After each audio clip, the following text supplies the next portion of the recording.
So Kevin, you're back in the lightweight division, but you said earlier that you were planning on staying at welterweight. What was it that made you change your mind and come back down?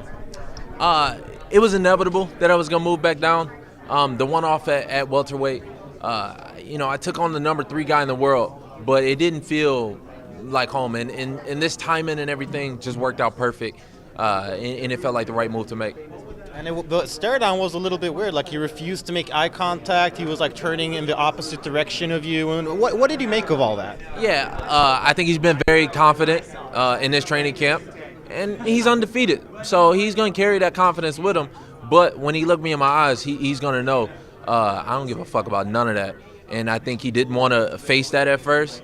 He tried to give me a little bit back at the end. That's what made it fun for me. It's like, okay, maybe this man is game. So it's going to be a fun fight.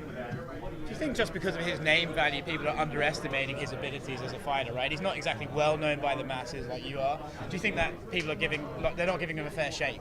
Yeah, maybe, but not for me, and it's his fighting style too. Even if you beat him, you're not gonna look good doing it. The man's very tenacious. He keeps coming, and he's a national champion and wrestler. He's one of the most decorated wrestlers in all the UFC.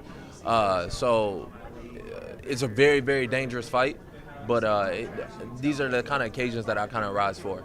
How does this fight week compare? Because you're normally the focus of a card, and now you're on the stack card, and even though again you have like a decent opponent, you're not the focus. How's that compared? It's awesome. I mean, I gotta be honest with you. It's kind of cool not having to put myself out there too much. It's all about being the fight, and for me, it's been about the training camp too. It's about putting myself in the right mindset and getting everything dialed in perfect. I feel like I've done that. I've made tries for it. Working up at TriStar with Faraz Zahabi, he's been the man to kind of guide me, and I feel like that's what's going to shine through on Saturday. What was your reaction when you heard that Donald Trump was going to be at the fights on Saturday? At first I was like, I was a little taken back. I was like, okay, all right, show up for the pay-per-view, baby. Like, let's see what it is. It's Bernie Sanders for me, 2020. I ain't even gonna lie to you, but I'm gonna walk out to a Kanye song. So, do you have much family coming up for this fight? Because Michigan's not too far away from New York. Yeah, I don't really pay too much attention to it. The people who gonna be here is gonna be here. Most of the crowd is gonna be for Gregor. I know that. I'm fighting a man in New York. He's from New York, but I don't give a fuck who there. It's me and him in the ring. He gonna have to look me in my eyes. I'm gonna keep my eyes on him, and we get into a fight. How much genuine training have you done with GSP ahead of this fight? A lot. He's been a big part of the camp, even if he only says one or two things. But when a guy like that he's got the eyes and he can see so much that I really listen to everything, and even the little bits and tricks. We talked a lot about this, for sure. I'm sure when you moved up there, part of the idea was to train with a guy who has that sort of knowledge, but are you almost taken aback by how much that guy knows? He's so cerebral and stuff. Yeah, in the camp, all in general, Faraz is right up there too. It did kind of surprise me how cerebral they approach the game and how technical it is. But I feel like it's kind of been a perfect little match for my style. And, I can't see the future. I can't see how the fight is going to go on Saturday.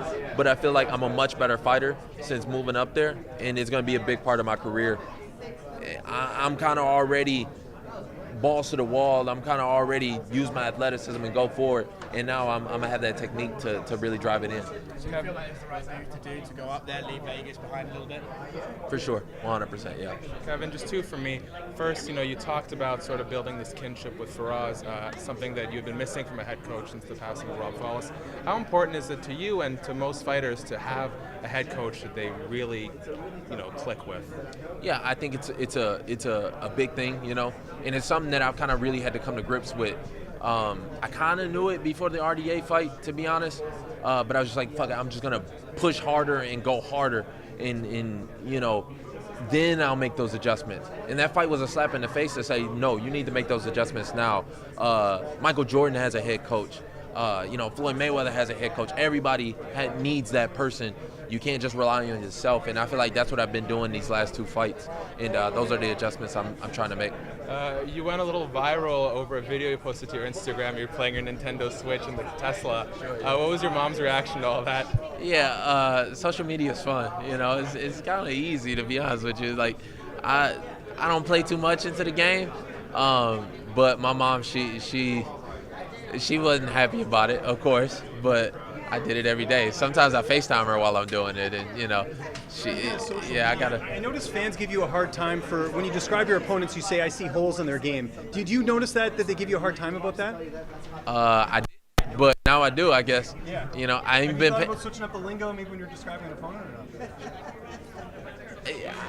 I mean, I feel like I only said that like one or two. People gonna say what they gonna say. I know. I let them say what they gonna say. I let them kind of play in the playground, and I'm in the office doing work. So yeah. So previously, you sort of broke down Khabib versus Tony Ferguson because it was a fight that just got booked over and over again. We've seen a little bit more of them since then. Previously, you favored Ferguson. How do you feel now? Yeah, I mean, before that Dustin Poirier fight, I was all in on Tony being able to beat him.